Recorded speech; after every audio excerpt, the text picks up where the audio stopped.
Hola hermanos, es una bendición el poder estar de nuevo en contacto con ustedes a través de este medio, compartiendo la palabra del Señor. Creo que Dios tiene un mensaje para nosotros y esperemos que Él hoy pueda hablar en nuestra vida, que hoy día tengamos esa actitud expectante, no porque yo lo diga, sino porque cuando la palabra de Dios se habla, hay algo que genera un cambio real en nuestros corazones, que nos fortalece y nos hace crecer. Vamos a orar al Señor y vamos a pedirle a Él la dirección en esta reflexión de la palabra. Padre Celestial, en el nombre de Jesús, voy delante de tu presencia a través de Jesucristo. Te doy gracias por este día, Señor, por la salud, porque nos has mantenido, Señor, aún en pie, porque a pesar de las circunstancias hemos podido ver tu gloria, porque tú has unido, Señor, a tu pueblo, independiente del lugar, independiente de los letreros. Tú has puesto unidad en medio de tu pueblo, Señor. Quizá muchos te han buscado como nunca antes. Y yo te agradezco esto, Señor, porque veo que muchas personas han podido reflexionar y me incluye también. Has hablado en nuestra vida en este tiempo. Te agradezco, Señor, por tu fidelidad, por tu amor, y porque tú nunca vas a dejar caer en pie ninguna de tus promesas. Háblanos a través de tu palabra, Señor, que tu Espíritu Santo sea dirigiendo mi vida, que tú puedas ministrar a cada uno de los corazones que hoy día van a escuchar tu palabra. Gracias te doy. En el nombre de Jesús. Amén. Amén. Voy a compartir un pasaje de la Biblia que por estos días tocó mi corazón. Y quiero que usted pueda buscar la palabra del Señor ahí en Jeremías capítulo 2, versículo 13. Dice así la palabra del Señor: Mi pueblo ha cometido dos pecados en mi contra. Me ha abandonado a mí, fuente de agua viva, y luego ha cavado sus propias cisternas. Pero esas cisternas están rotas y no pueden darles agua. Bueno, este pasaje habla el profeta Jeremías. El profeta Jeremías desarrolló su ministerio cercano al año 600 a.C., poco antes de que la nación de Judá, el reino del sur, fuera deportado a Babilonia. Jeremías vive todo el proceso desde un momento antes, cuando Babilonia comienza ya su hegemonía sobre todas las naciones vecinas, sobre Egipto principalmente y sobre los asirios, que eran la gran potencia en la antigüedad, y ve cómo Dios envía a estos babilonios como ese brazo de castigo o de justicia sobre una nación que se olvidó de Dios. Es triste porque Judá ya había visto con sus propios ojos el pago y las consecuencias de la desobediencia con la nación de Israel, el reino del norte. En el 722, Samaria, la capital del norte, fue destruida y todos sus habitantes, muchos de ellos fueron deportados y otros fueron muertos. De esa nación hasta el día de hoy se desconoce bien dónde están los israelitas del norte. Y el Señor envió profetas, envió portavoces de Él para advertirles que cambiaran su mal camino, pero desobedecieron la voz del Señor. Y como lo dice su palabra, Israel no aprendió de su hermana.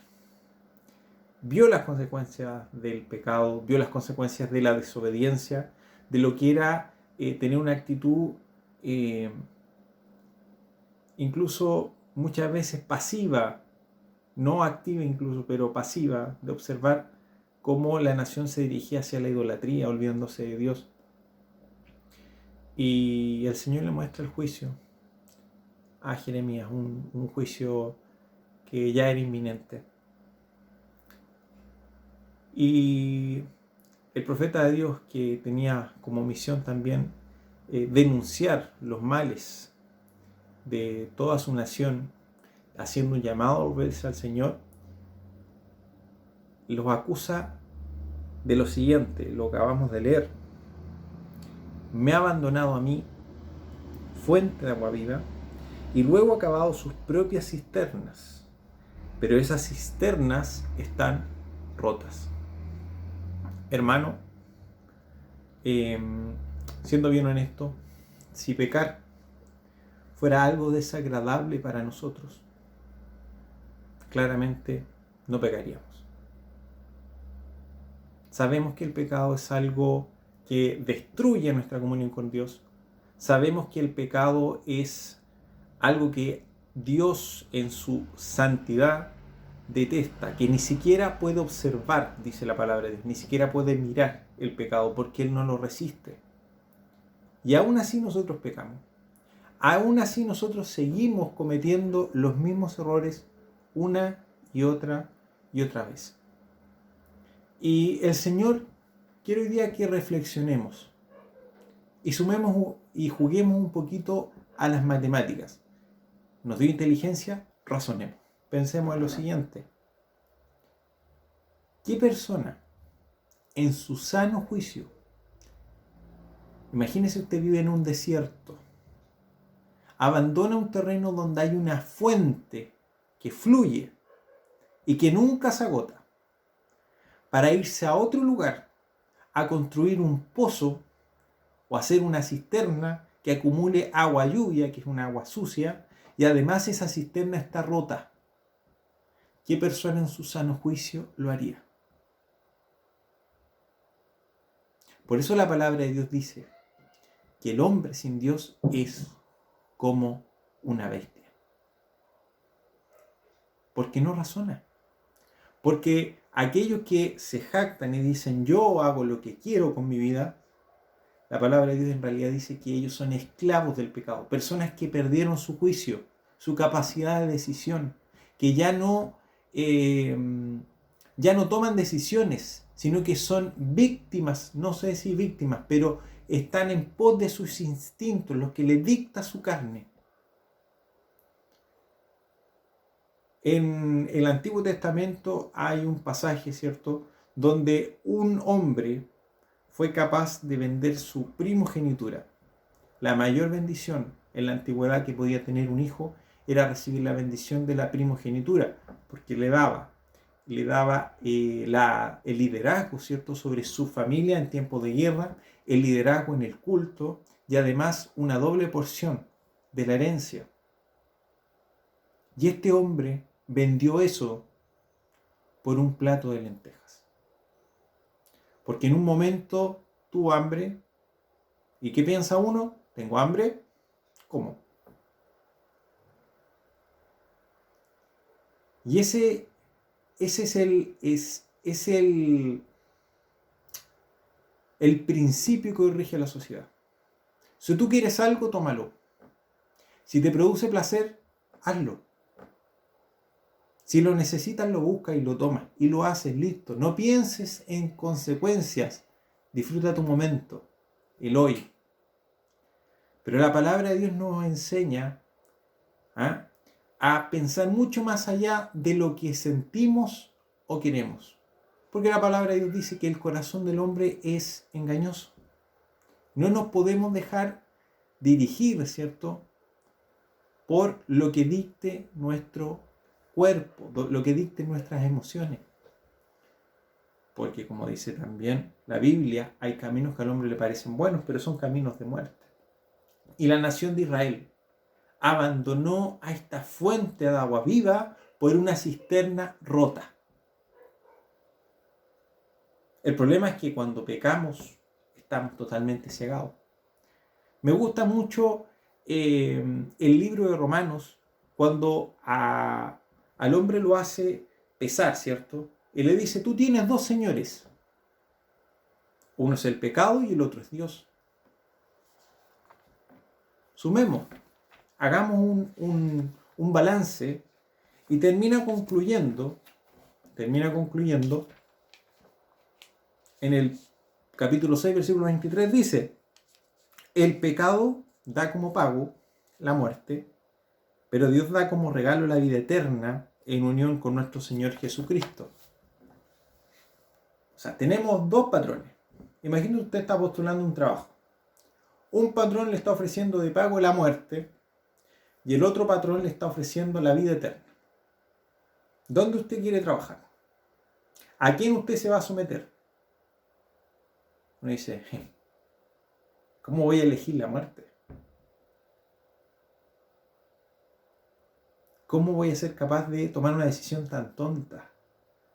¿Cómo Saúl fue capaz de vender su primogenitura por un plato de lentejas? Pero el pecado nos ciega, hermano. No nos deja ver más allá. Incluso muchas veces nosotros anhelamos esa cisterna rota. Anhelamos esa agüita estancada y dejar a un lado esta fuente de agua viva que es Cristo. El Salmo 1 compara estas dos formas de vida. Aquel que es guiado por sus instintos, por su carne, por su deseo de pecar, y aquel que vive bajo la voluntad de Dios, que declara a Cristo como su Señor. Porque cuando le decimos Señor a Cristo es el Kyrios, el Señor, dueño y amo de mi vida.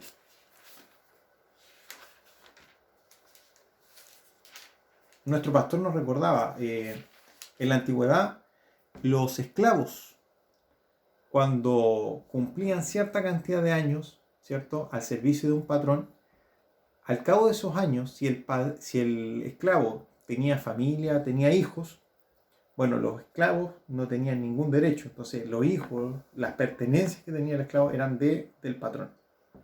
Entonces, él tenía dos decisiones. Él podía dejar de ser esclavo, pero perdía todo lo que había logrado en su vida como esclavo. O bien podía tomar una decisión y ser llamado esclavo por amor. Ya no era por obligación, sino que era por amor. Y su oreja era marcada como una señal de aquello.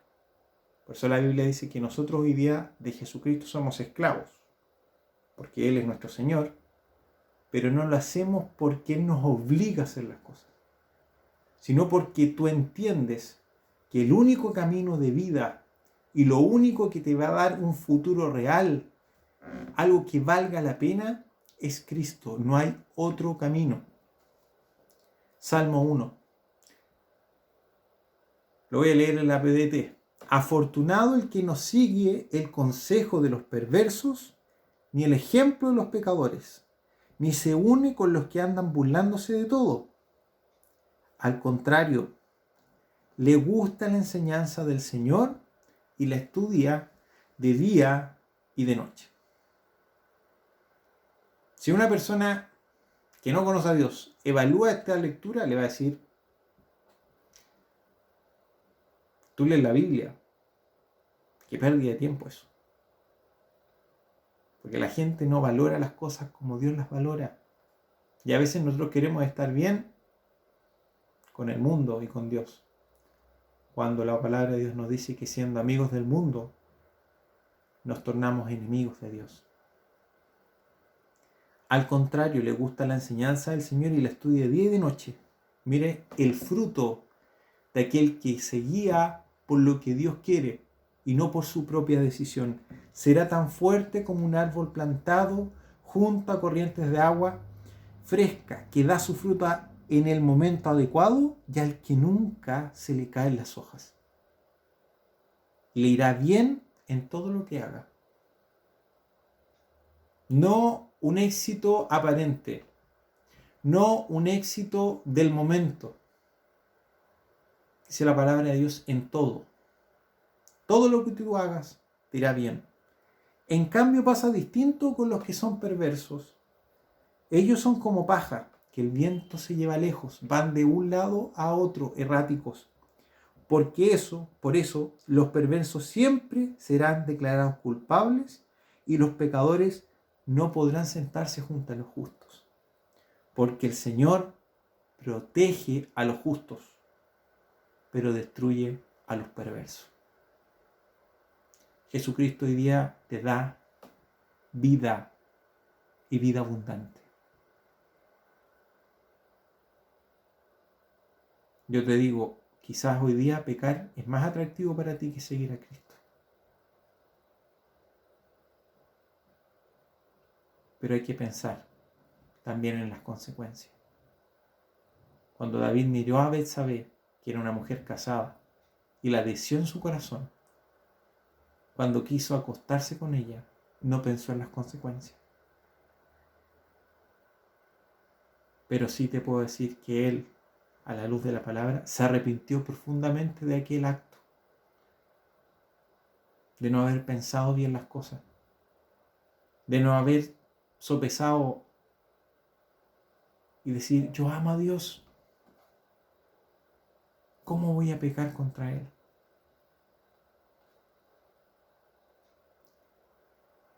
Porque de todos los actos que nosotros cometemos se viven consecuencias. Que el Señor nos dé la sabiduría, hermano, para caminar bajo sus designios. Decirle, Señor, ordena mi vida. Toma tú las decisiones. Toma tú el control. Y tu vida va a prosperar. Tu vida va a ser una vida abundante.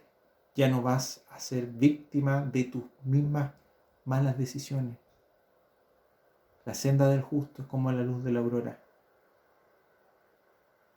A las 7 de la mañana hay poquito luz, quizás, pero a las 12 del día ya no puedes mirar directamente el cielo porque ese esplendor del sol es tan grande que tus ojos no lo pueden resistir. Así es la senda del justo. De gloria en gloria, de triunfo en triunfo, no de tropezones en tropezones. Que Dios te bendiga y que esta palabra pueda hoy día hacernos meditar. Muchas bendiciones.